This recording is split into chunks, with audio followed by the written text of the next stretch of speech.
Hello friends, welcome to Sai Purvi vlogs. ఈరోజు sweet bonda ఎలా prepare చేసుకోవాలో చూద్దాము.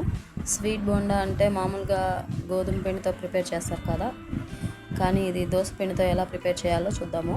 దోశ పిండి మామూలుగా అందరి ఇంట్లో రెగ్యులర్గా ఎప్పుడూ ఉంటుంది కదా, దాన్ని ఈవినింగ్ స్నాక్స్ లాగా ఇన్స్టెంట్గా పిల్లలకి ప్రిపేర్ చేసి ఇచ్చేయచ్చు.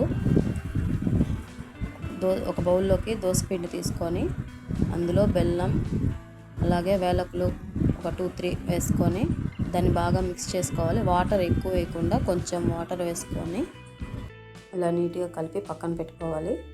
ఇప్పుడు డీప్ ఫ్రైకి సరిపడా ఆయిల్ వేసుకొని, ఆయిల్ బాగా హీట్ అయ్యాక ఇలా ఒక్కొక్కటి బోండాలు వేసుకొని బాగా ఫ్రై అయ్యాక బాగా గోల్డెన్ బ్రౌన్ కలర్ వచ్చే వరకు ఉంచి తీసేసుకోవడమే.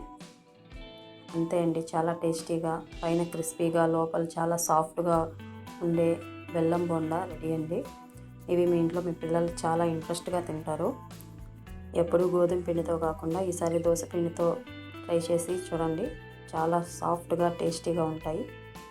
Thanks for watching.